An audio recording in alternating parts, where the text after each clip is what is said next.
In the great hall of the Justice League, there are assembled the world's 4 greatest heroes, created from the cosmic legends of the universe. Superman. No time to lose. Up, up, and away! Wonder Woman. On Paradise Island, we Amazons were trained to do this. Batman. Something's taken control of the Batmobile. It's steering itself. Aquaman. If anything ever goes wrong with the geek, there's nobody aboard these ships to take control or to send an SOS. And those 3 junior super friends, Wendy, Marvin, and Wonder Dog. Maybe my vibrations will make the walls come down. Their mission, to fight injustice, to right that which is wrong, and to serve all mankind. Welcome back, friends, to the all-new episode of the world's greatest Super Friends podcast. It's your old friend, John S. Drew here. Not your pal. I'm your friend here, because we're all super friends. And I'm joined by one of our great super friends here, the man himself from 13thdimension.com, Mr. Dan Greenfield. Hey, Dan. Hello, John. So, Super Friends. Yes. Now, just before we started here, we're going to just pull back the curtain a little bit. You like this episode a lot better than the first 2. I did. Yeah. I did. Happily. Happily. If you're just joining us, if this is the first time you've listened to us, you'll understand that we made a decision to start this podcast from the very beginning. Unfortunately, when it comes to Super Friends, not a very strong start to the series, really. The show really didn't pick up until the 2nd season. So, this is a little bit of a slog, but it's also still, it's Super Friends. It's fun.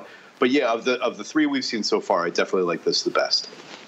And yet, despite this show was re-aired for 3 years before they went with a new series.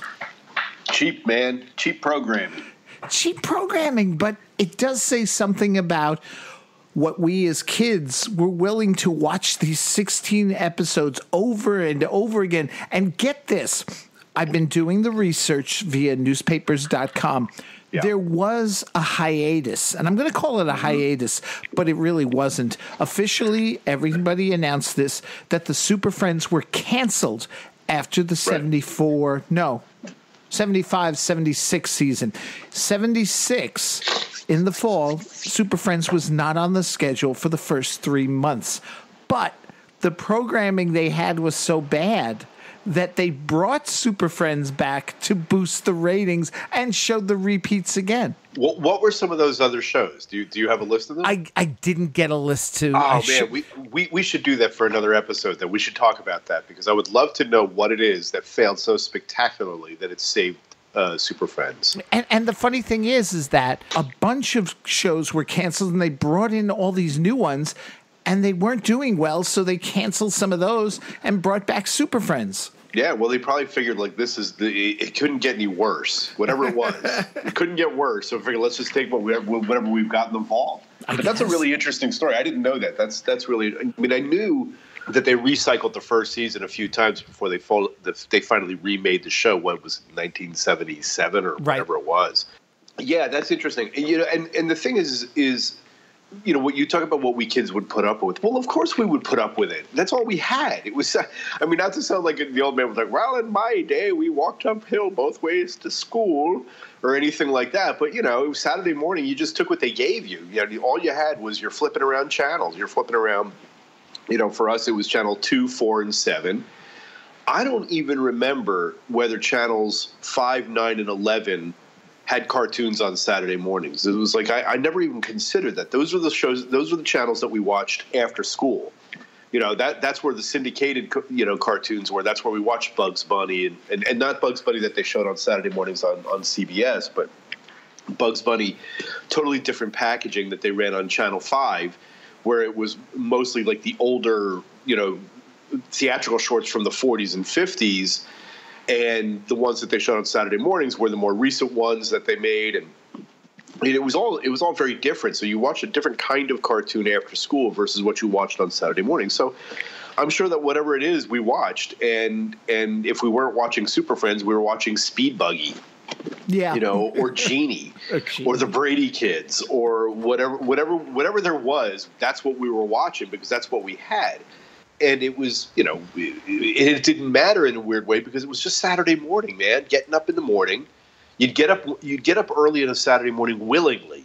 Yep. It was easy to get up on a Saturday morning because you had cartoons and sugar cereal, and that was Saturday morning. And then around 11 o'clock, finally you're like, well, all right, I think it's time. I think I'm good. And then you start running around, and her mom kicks you out of the house or whatever. Yeah, that sounds about right. Yeah, it sounds about right, but it was fun. It was great. It was. Yeah, because most fans seem to, have this thing that it was just this straight run before the reboot. And that's what I'm going to call it, is a reboot. But it kind of was. It kind of was. But they called it that. They called it the all-new Super Friends Hour. They changed the name of the show. Hell, they changed the name of the show, like 4 or 5 times. Right. Yeah. Yeah. But there was that gap there for it was September until the end of November. The beginning of December, it came back like that first Saturday. And what year was that? 1970? That was 76. See, I wouldn't even notice. Yeah. I wasn't even paying attention to such things. It was like, oh, Super Friends. And maybe that's also part of the fact that I wasn't obsessed with Super Friends as a kid. Right. I do remember that, like, when they introduced Zan and Jaina and all of that, but I remember that was a changeover, but the idea that they had been rerunning one kind of Super Friends or being aware of the idea that it was a season or none of that stuff. It was just, Super Friends is on. Oh, Super Friends is different now. This is kind of how it went. Now, for me, Zan and Jaina was a game changer. It was. It was definitely noticeable, but I just don't remember like thinking in terms of, it's season 2 now. It's just we didn't think in those terms. Oh, I didn't think of it in terms of season 2 or anything, but I did think, this is going to be good. Finally, a super powered kid. Yes. Yeah, I agree. I don't even remember how. I know we're getting so far ahead of ourselves here. I don't remember the changeover in the sense that how I found out about it, but I remember that when we found out about it, and I say we, it wasn't just me, it was friends or whatever. It was like exciting. It was like, this is different now. This is cool. Right. So anyway. Yeah. Well, let's get into this episode here called Professor Goodfellow's Geek. Aired September 22nd, 1973. Yes. The basic plot synopsis is that a well-intentioned professor creates a computer system to make everyone's life easy, but soon it runs out of control, creating problems worldwide. Now, I got to say, I'm a sucker for computers that take over. From HAL in 2001: A Space Odyssey. I think you know what the problem is just as well as I do. What are you talking about, Hal? This mission is too important for me to allow you to jeopardize it. Yep. To Colossus the Forbidden Project. This is the voice of world control. I bring you peace. It may be the peace of plenty and content, or the peace of unburied death. The choice is yours. Obey me and live, or disobey and die. Sure. To, what is his name, Alex 7000 on the Bionic Woman. Not yet, I gotta stop the bomber. You'll stop nothing, Jamie. All of my surface defenses are still active. To even Kit and Car. Somebody's behind us. Yes, I see. It is the inferior production line copy. I heard that, Car, and you haven't seen anything yet. Yeah, Nomad and Star Trek. Right. I am Nomad. I am perfect. That which is imperfect must be sterilized. Yeah, I was just reading a Star Trek comic book the other day that made reference to how many evil computers have we defeated? Evil computers. Yes, of course, this is a well-worn sci-fi slash particularly in the mid-century cliche in terms of the machines are taking over, which of course we still make jokes about now. Like we have Alexa, and we joke about I'm always very polite to Alexa. So Alexa, please turn on the light. Thank you, Alexa, because when our overlords take over, I want to make sure that they know that I was at least polite about it. but the funny thing is I was making that joke, but then I saw Diedrich Bader, who was the voice of Batman on Batman Brave and the Bold, made the same joke on Twitter, and then I felt good about myself. But anyway, yes, I as soon as they opened this one up, I was like, okay, here we go. This is going to be the professor who has this invention, and then they're not going to want to use the invention, and he's going to get upset about it, and things are going to go haywire, which is pretty much what happened. But I've got to admit what's interesting is a lot of what he predicted would happen if you went with a computer making your life easier. It's happening now. Yes.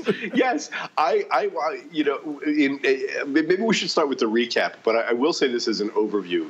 Particularly the first half of this episode is really strong compared to the second half. It does kind of get flabby and kind of falls off at the end for me.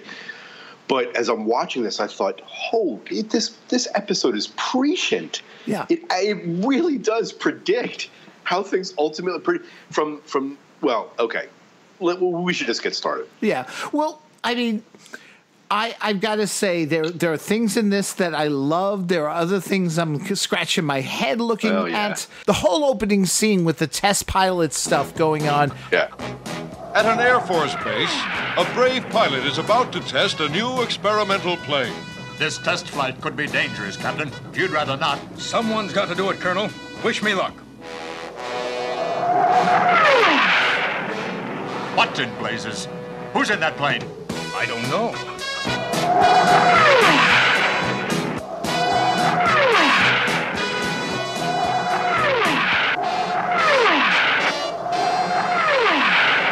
Whoever it is, he's putting the plane through all the test maneuvers.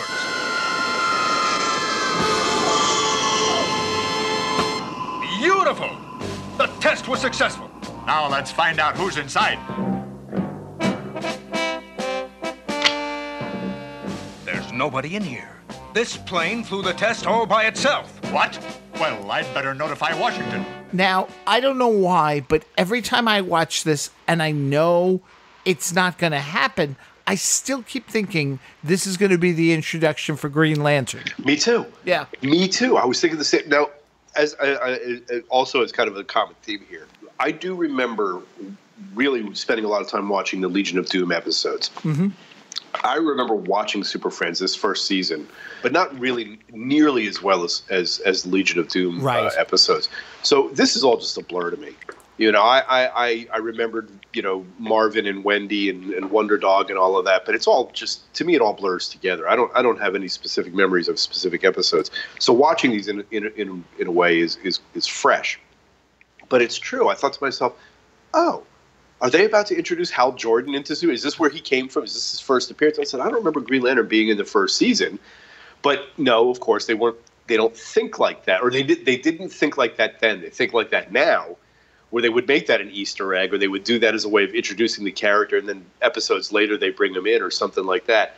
But yeah, it's a test pilot. And when you think test pilot in the DC universe, the only one you think of is Hal Jordan. Right. Yeah. And it would have been disappointing if it had been Hal Jordan, because our two people who are supposed to be the test pilot and the monitor, I guess, or whatever, are Olan Soule and Casey Kasem doing the voices. I know, of course. God, they really did it on the cheap. Yeah. But this quickly leads to a whole thing of like various technology being taken over, and the government actually, and I found this interesting. We got this government rep. We don't even have Colonel. We don't have Colonel Wilcox calling. No. Colonel. This is above Colonel Wilcox's pay grade. This is someone who has a direct connection to Nixon himself. Yeah. We're talking September 1973, and he looks like a member of the administration. I mean, they draw him perfectly. He's like classic faceless government lackey. Yeah. And he's just standing there. It even takes a while for them to introduce him. Like, you're watching the episode and say, "Who is this guy? Who's this blandly handsome guy with the short white hair?" Then they introduce him. Oh, he's Mr. Government. Oh, okay, he represents the government. He gets to make wide-ranging decisions on behalf of the president and Congress. I got a kick out of it, though, because he's impatient, and from what I gather, he's been waiting a while for the Super Friends to gather. When will the Super Friends arrive? Sir, wherever they are, when they receive the signal from the Trouble Alert, we respond immediately. And I'm like, but you didn't. Well, Well, John, of course he's impatient. He has to get back to the White House to help cover up Watergate. Yeah, that's true. He's got things to do. Yeah, he can't be bothering with a bunch of superheroes and supercomputers. He's got serious business on his hands. Yeah, we've still got a year to go before Nixon's out. Exactly. Oh, there was a lot of work going on in the White House in September 1973. Let us not forget. True.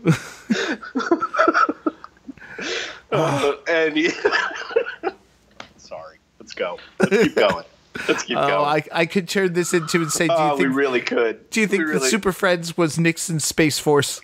Oh my God! Yes, there it is. Here we go. Yeah.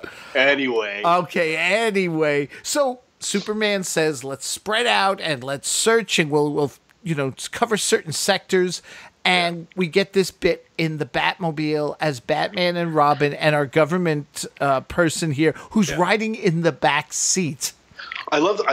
We've commented this on this before. And if this had been the '66 show, they would have had the instant backseat Batmobile changer, where Batman presses a button and then all of a sudden the Batmobile gets a little bit longer, so that the back seat can appear, because otherwise there's no back seat in the Batmobile. It's just there whenever they need it. And I love, of course, because of the way the construction of the Batmobile, it looks like they're all out for an afternoon drive in a convertible too. So I love just the imagery of it. I was like, this looks so silly. Batman in his Bat sedan. You know, it's funny you say that about the Batmobile, the 66 one there, because I'm just thinking George Barris could have probably pulled it off because absolutely. Because he did that for Kit in the fourth season of Knight Rider. Right, exactly. Yeah. These guys are magicians. They could have done it. It would have been a lot of fun to see that happen. But anyway, go ahead. Yeah. So anyway, the Batmobile gets taken over by the unknown force and starts driving towards this location. I love how then it's like Superman comes for a landing, sits with them, and says, no, let's let it take us where it wants to go, because obviously we're going to meet the force behind this. Yeah. And the other thing is that, and we see this throughout the episode too, is that Batman's not very smart in this episode. He's not. And he's supposed to be the smartest guy in the room. Of course, they didn't really present him as such at the time. But he's very like, gee, I don't know what's going on here. I guess we'll let this play out. And okay, Batman, let's just see what happens here, man of action. Do you know who's smarter than Batman in this episode? Everyone. Well, in particular, Wonder Dog. Well, how nice. Wendy's the hero of the story, but we'll get to that. Right. So, anyway, yeah. So they get to Professor Goodfellow's complex there, where he introduces them to the geek, which I think stands for Goodfellow's Effort Eliminating Computer. Effort Eliminating. I couldn't remember the other E. That's great. Yeah. Which, he wants to offer to the government to set up, and basically it will run the world. But the government's like, no, hard pass on that. But it's not just the government. It's like they're all like kind of into it, but also like, but this seems like a bad idea. Yeah. And what I like is that once they explain that it's Goodfellow's Effort Eliminating Computer, now from this point forward, they probably said the word geek 500 times in this episode. Oh, sure. It was as if the writers, and again, we touched on this when we were talking about Filmation, about how the writers were not writing for all ages and adults like they were like later on with Batman the Animated Series and Justice League Unlimited and all those wonderful shows that came later. They were writing for children. Mm-hmm. They were focused on children. So any kind of adult references or any kind of sly humor was for themselves, because they didn't think any adults in there, or maybe they thought maybe mom and dad might be sitting around in the background and might get a laugh out of something. But they really were not thinking in those terms, I'm sure. It was really, I'm guessing, for themselves. So they just kept saying geek, geek, geek, geek, geek. And I'm just dying laughing every time. It was almost like a drinking game at some point during this episode. And at some point, I think it was Superman even says, everyone's going to get tired of the geek life, or something like that. And I just lost it right. It was the geek life. I got to tell you, I'm 52 years old and I still haven't gotten tired of the geek life. But hey, that's another story. That's another story, yeah. Yeah. And I love this bit. While all this is going on, Goodfellow sends an automated van to Wendy and Marvin to bring them to his complex because he wants the kids' point of view.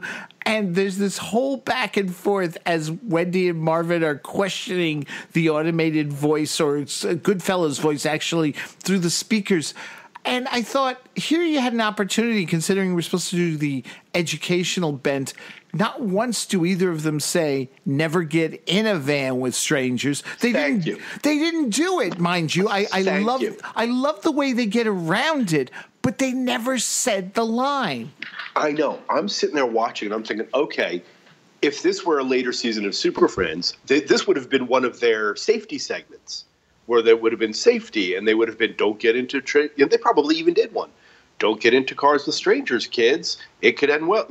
All of that where where it was really on the nose. Here, instead, this was really unsettling. Yeah. Because I'm like, they're not going to get in that van, are they? Please tell me they're not going to get in that van and tell millions of kids it's okay to get into a weird van. And they not only never address it, their solution was like, well, we'll just follow the van wherever it goes on our bikes. Is a terrible message to send. I mean, everything. So again, they were really kind of, because again, as we've addressed, the networks were extremely mindful about violence and safety concerns when it came to children's programming at this time. So that's why we, as we've talked, there's no fist fighting and there's no punching, and it's basically Super Friends are a superpowered rescue team as opposed to a crime fighting force. So, the fact that you have this happen, it's like, this is really unsettling. And I thought for sure that they were going to drive the point home. Don't get into vans, kids. But no, instead there's this long back and forth between the voice in the van, which is Professor Geek, and the kids. And then they ultimately make a really bad decision, and it never gets commented upon. So clearly they were still figuring things out as far as, what messages they wanted to send through the Super Friends. Right. And it's another, scene that stalls everything because we got to focus on Wendy and Marvin. Yeah, that's another thing. These 45-minute episodes, and it does. And I don't mean to slow down the episode because I know the episode we're talking can only be so long. we should probably move things along a little bit. But that's the thing, is that I think there are at least three. I think maybe a fourth interlude during this episode where it's just the three of them, and they go on way too long. Yeah. And that's really what kills the season from being enjoyable, because when you see the Super Friends themselves, particularly this episode where it's actually half a satire, it's entertaining and it's kind of fun, and some of it's unintentionally funny. But as soon as you get the three of them together doing their thing, it's like the whole thing slows down and everything just seems like it's going 3 times as long. Yep. Even the simpler scenes later on when, like, Wendy and Marvin get stuck in those weird chairs. Yep. Just that. Yes. It's like, yeah. But at the same time, I did like, once they get there, Goodfellow gives them this tour of the complex. It is the simplest animation as they're all on this flatbed, motor vehicle, and their backs are all to the camera, with the exception of every once in a while in the foreground, the group of them, Goodfellow's head nodding as he talks. Yeah. The background is the computer banks, and it's just a loop with every once in a while a changing of what each of the computer's functions are. It's so simplistic. It goes on for about a minute as he does the explanation. But I was like, that's actually pretty good. Cheesy, but good. Well, I mean, they were padding these episodes too. I mean, it's not to the same degree as Spider-Man swinging swinging through the city for 5 minutes. I have to get to the street, down to the ground level, and it takes him 5 minutes to swing down there. Yeah, exactly. It was still mesmerizing. Yes, it didn't matter that it was over and over again because the music was so good. It was, and it was just like, especially the later episodes where it was really trippy. Yeah, you could just sit there and just watch it over and over. Spider-Man doing his thing. Anyway, we're way off base. Let's keep going. Let's keep going. And this is the scene where I said that, Goodfellow talks about just some of the futuristic things. And I think about Siri and, like you said, Alexa and all. And it's like, yeah, we really use technology to make ourselves things easier. How much entertainment we absorb now through television. Hell, podcasts like this. Right. Well, It captures two things. The thing he talks about, it's not just the fact that everything is automated and it basically makes us into a nation of dummies and lazy. It also is about big business too. There's this undercurrent of everything being branded, geek this, geek that, geek the other, and everything has the idea that it's not just that it's making life easy, it's also making life easy. And oh, by the way, this company is controlling everything. So there are some really unsettling aspects to this that if you're watching it with 40 years of hindsight, 45 years of hindsight, it's like, well, they really were not far off when it comes to some of the messaging that was going on here. It's funny you say that now because that sort of brings home my argument a little more too. I felt as I was watching Goodfellow because when the government and the Superfriends reject his offer, he says, fine, I'm going to do it myself anyway. I'm going to offer it for free to the world. And I looked and I'm like, my God, he's kind of like Tony Stark when Tony Stark gets a little, damn you all, I know what's best. Well, it's all these guys. It's the Elon Musks of the world, and even Steve Jobs and these guys that they're visionaries, and for good or for bad, they're visionaries. And yeah, there are some great aspects to this, but there are also some really, really uncomfortable aspects to this too. And yeah, that's also the part of it. This idea that, well, I really don't need the government. I can really do this on my own. I'm just, and it's true. And I'm sitting there thinking, he's Professor Goodfellow here is actually not wrong. So. Right. Yeah. Now, the question is, how far, though, can this laziness go? Because, and I love this, because once we see the world, there's Marvin watching his math class or something on a hammock as an automated lawnmower goes around. Love that bit. And that would make sense. We'd all do that. But how lazy are you that Wonder Dog can't even be bothered to bark at a cat? I know. Got a tape recorder of dogs barking. I know, but even then it's like, okay, wah, wah, wah, and this is the part that drives me crazy because, I am not a fan of, other than Tusky the Walrus, pretty much, I am really not a fan of the anthropomorphic animal sidekick. Right. Which is part of why I was never really all that into Scooby-Doo. I liked it okay. I liked it, really with Scooby-Doo, I liked the episodes where they teamed up with famous people. Like, when they had the Batman and Robin episodes, but also like, hell, I'd even take Scooby-Doo and Don Knotts, Phyllis Diller, I'd be okay with that. It was something different, but I just like the idea of the talking dog, just never, even as a kid, I was like, oh, come on, man, Batman's not hanging around with any talking dogs. But I digress. So anyway, yeah, they everything is automated. Wonder Dog and Marvin, of course, are all in, Marvin and Wonder Dog. Wendy, on the other hand, having none of it. She's like, no, this is wrong. This is like this. You guys are too lazy. This is wrong. Yep. And we see that the thing is working. I mean, other than some hijinks in the backyard with Wonder Dog, where we get treated to that god-awful Hanna-Barbera music right out of the Flintstones and Huckleberry Hound. God. Yeah, yep.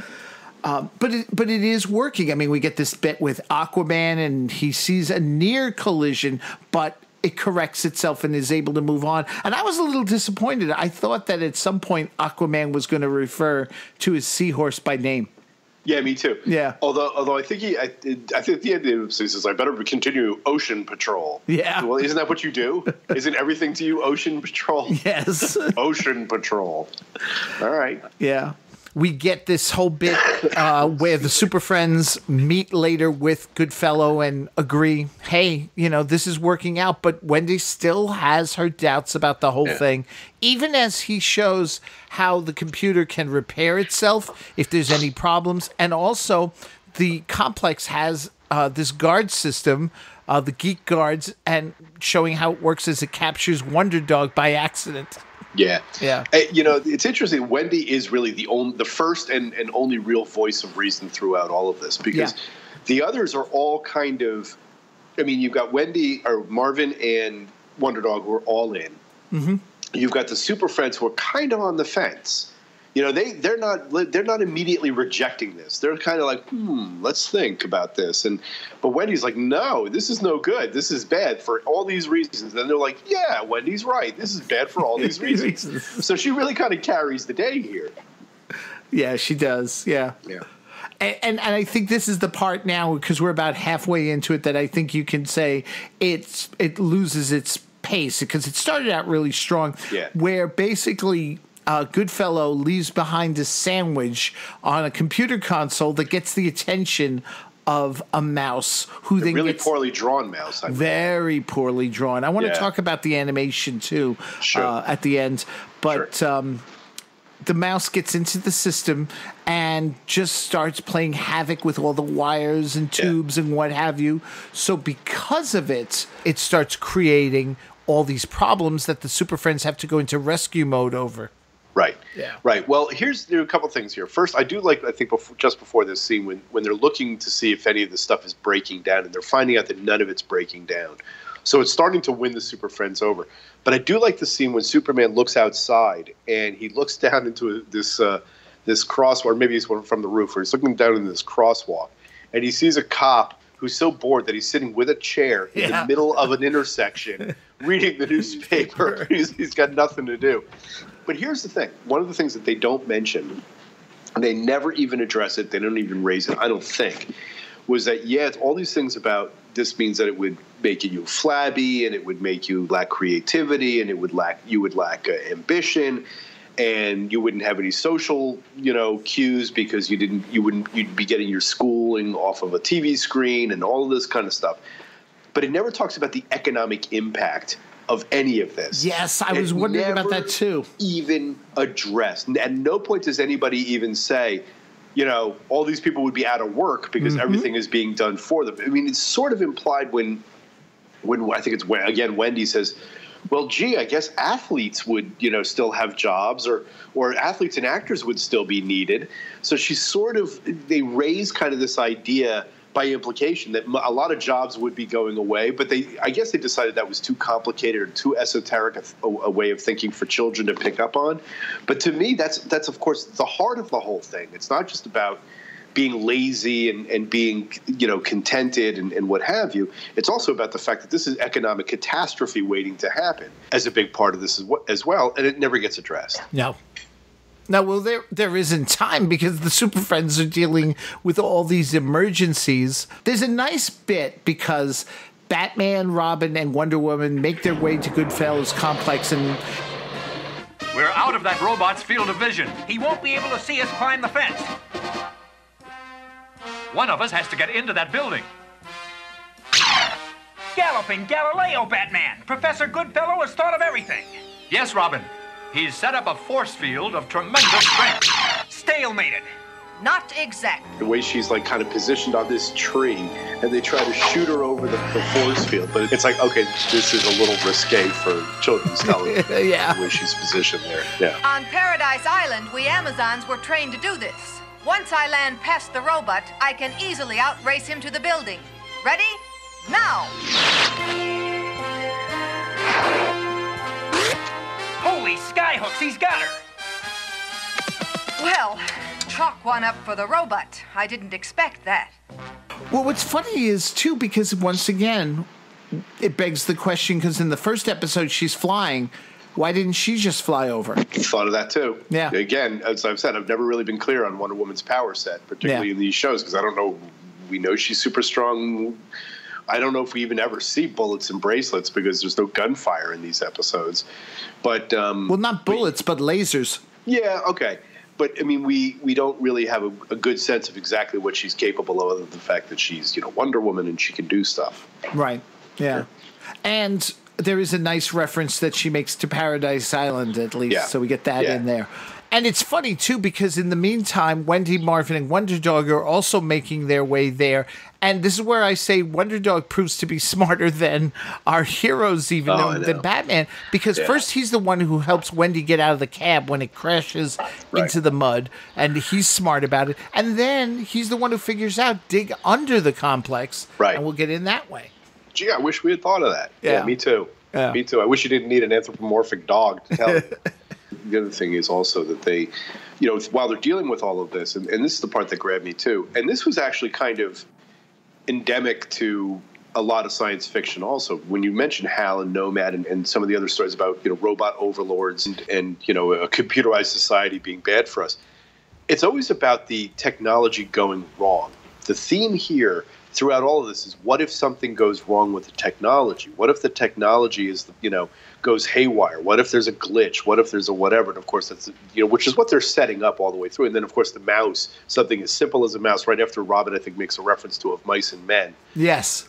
All of a sudden, this mouse is creating havoc because he was happy about a sandwich or whatever.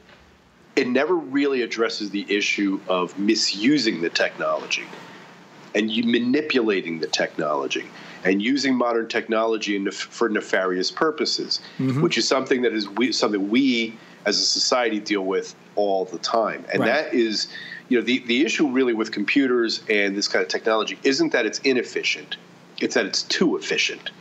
And it created, we live in a society now, and I'm not going to get way off point here, but everybody knows what I'm talking about.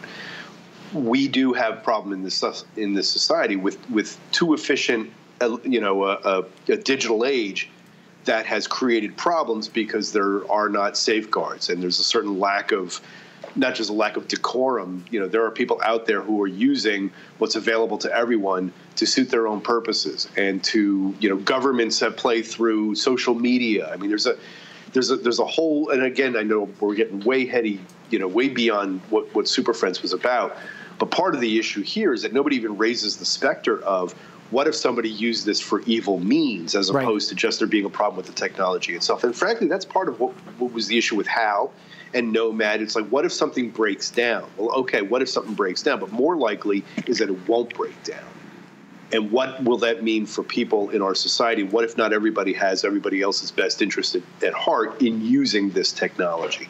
And that's something that does not get addressed here, which, again, not to be too heady about it, but if this is part of what the show is about, it would have been interesting if someone had thought to say, well, what if it not only just is it great to have this stuff, but what if somebody decides to flip it on its head and use it in a way that we didn't anticipate? And that's also kind of a cautionary tone that they never really adopt. Right. Yeah. Now, it's funny because I was going to bring this up at the end, but it's a good time to talk about it here.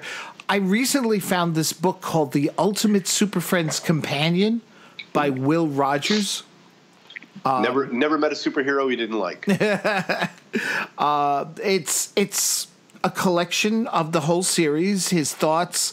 He gives some trivia and such. And one of the things he points out here is that this is the only episode in the entire run of the Superfriends where there isn't an actual villain. Yeah. All right. That makes sense. Yeah. I mean, in a sense, although Professor Goodfellow he's a benign villain in a sense, but he kind of is. I mean, he is the catalyst for all of this happening. When the government turns him down, he basically, in his very nice way, although he does kind of get angry, he's like, all right, well, I'll do it myself anyway. You can't stop me. Right. Now, he also was willing to help them figure this out, and he still wants to be helpful, but at the same time, he did do what he was going to do regardless of what the government wanted, which, okay, that's fine, not a problem.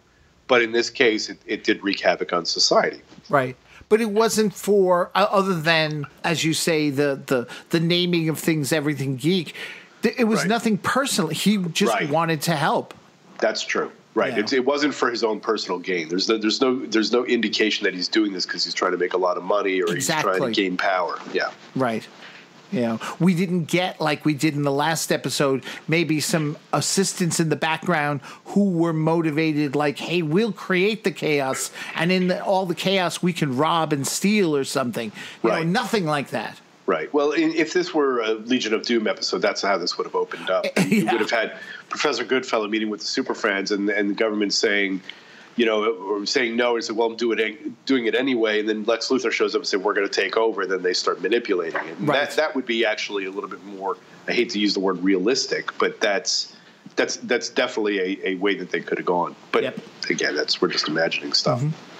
Now, there's a nice bit where they've got to knock this satellite out of the sky. How will you manage it? With brain work and some cooperation.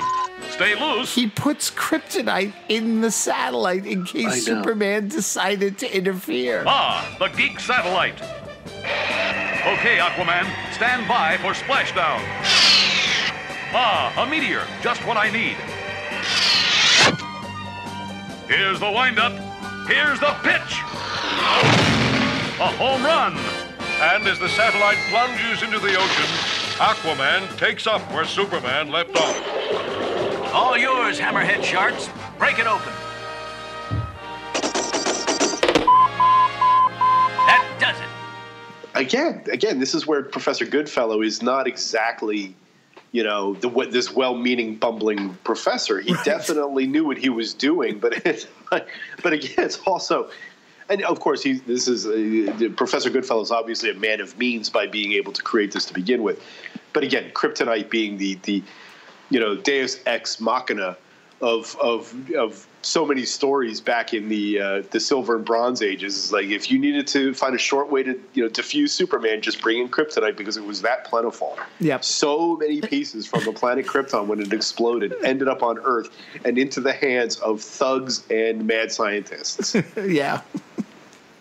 But there's still need to, I guess it's a local thing, take care of the computer at the complex. So Superman, using his X-ray vision, finds the mouse inside, and there's only one way they're going to be able to get it out without damaging the computer and making things worse, and that's to bring in Plastic Man. This narrow tube curves this way and that, Plastic Man, in and around the machinery. Do you think you can reach the mouse? That's not the problem. I don't want to hurt the mouse. Superman, will you watch with your X-ray vision and tell me when my hand is near it?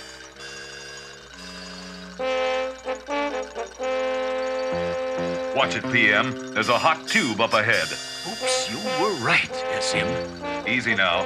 You're in the booster chamber. Move forward slowly, a little to the right. Poor thing's scared. He's in the corner.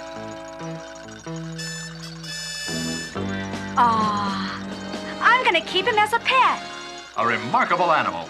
All by himself, he turned the world upside down. And now that's the Deus ex Plastica, because there's up till this point in the world of Super Friends, there is no indication that there are any other superheroes other than these guys. Right. There's no reference to, the Flash and Green Lantern are off on a mission right now or anything like that. It's just like, I know a guy.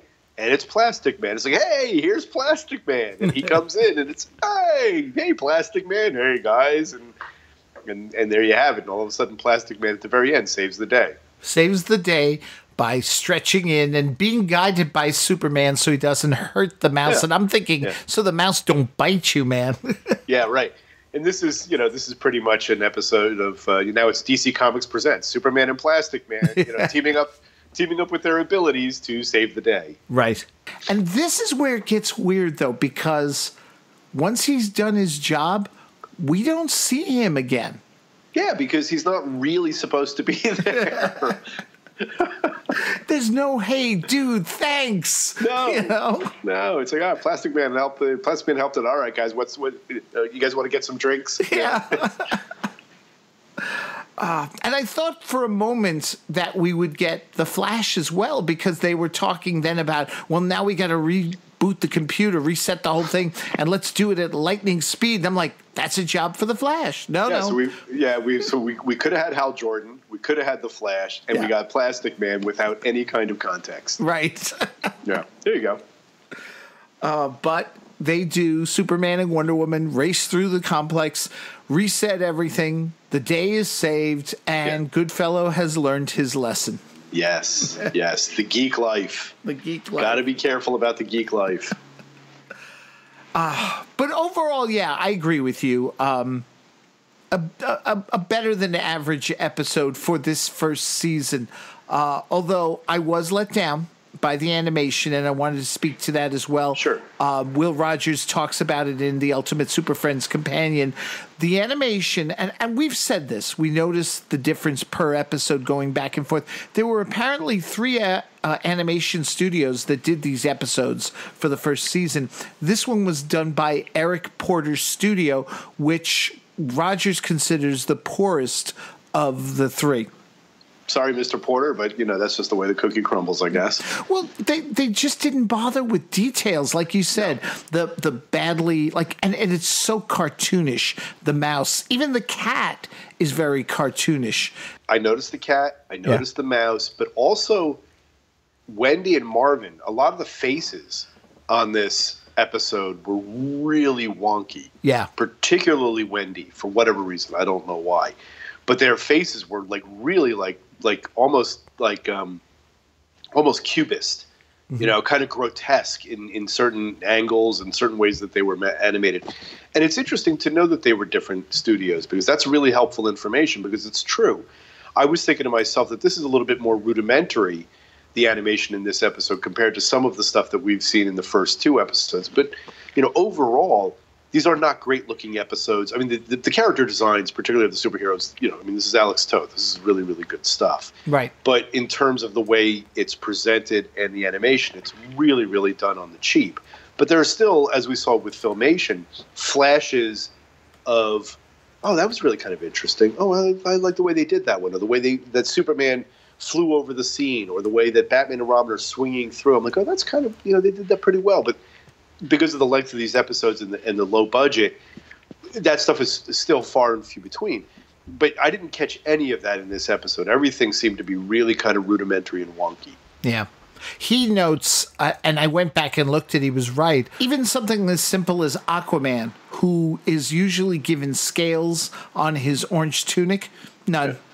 Oh, really? I didn't even pick up on that. That's interesting. Little details like that. Yeah. And yeah, I got to say, that let me down a little. But overall, yeah, this is probably the best one of the 3 so far. Well, I was at least entertained. Yeah. I mean, the first 2, I kind of felt like, I have said, I'm like, as I'm watching the first 2 episodes, like, am I sure that I'm the right person for this podcast? Excuse me. Because while I really enjoy the later episodes, particularly season 2 and when they get into the Legion of Doom, so I know we have to kind of, we agreed that we were going to do it this format. But the first season is not that great. So I was like, at least I want to be entertained. At least I want something that I'm going to have something to talk about. And the first 2 episodes, it was like, okay. But this one I actually really enjoyed because at least it was entertaining. The first half of this episode was fun. It was funny, sometimes unintentionally so. And that's the thing is when it comes to the cartoons of this vintage, I don't necessarily need to love it. I have to at least be entertained. And a lot of times it just, even if it's silly or unintentionally silly or campy or whatever, I'm good. And the first half of this episode was very much like it. The second half, it started to get a little flabby. And again, the problem with these 45-minute episodes, they kind of just repeat things over and over and over. And you're just watching them do the same things, and then they tie it up. Plus, you've got these long segments that are built into these episodes where it's just the junior Super Friends. Right. And these guys just aren't interesting enough. And so that kind of weighs these episodes down, too. But on the whole, compared to the other 2 episodes, I enjoyed this one. Yeah, no. And I'll tell you, you will find as we go forward, because I've already watched the first season. That's what got me thinking, hey, I want to do this because I enjoyed it so much. There are just little bits of DC history that work its way in, including we've got the episode like this. We've got the episode coming up where they're going to retell Superman's origin. Right. So that stuff is fun. That stuff I'm into, and as much so long as they focus more on the heroes themselves, right? I'm happier. It's when we lose them, these side jaunts, these little sidebars with the junior Super Friends really kind of kill these episodes for me. And like I said, one solution is you can kind of fast forward through them and not miss much, but you still want to catch the details, right? know? Yeah. So let me ask you then, on our scale of 5 stars, what do you give this episode? Well, I guess compared to the other 2, since this is sort of a sliding scale, I'd give it a 3. Yeah. Yeah, I'm the same boat, 3. The only thing is I might have even gone one more because it was much better than the first 2, but it's let down by the animation for me. Yeah. Yeah. Yeah. All right, but that's good. Here we go, 3rd episode, 3 stars, and hopefully it just gets better as we move along here. And it will. I mean, obviously, once we get to the 2nd season, I'm really looking forward to that. But as we come to the end of this episode here, Dan, what's happening over at 13th Dimension? Oh, yeah, it's as I like to say, if you listen to these podcasts, you are more than likely to find stuff that you're going to like over 13th Dimension. We write a lot about comics and write about cartoons and what have you. A lot of it is retro stuff, so people who are into this sort of stuff are going to find a lot of stuff over there that they like, but also modern stuff and things that are going on in comics today. But check us out. You can follow us on Twitter. You can like us on Facebook. We're very active in both places, or just come directly to the site, which is 13thdimension.com, or as you like to point out, 13thdimension.com. That's right. That's right. So that's going to do it then for this episode of the World's Greatest Super Friends podcast. Tune in next month when we're taking a look at the Weather Maker. Yeah. Not the Weather Wizard, though. No, none of those guys. But the Weather Maker. And that'll be in a month's time. So until then, folks, thank you so much for listening. Once again, Dan, everyone, take care. Bye now.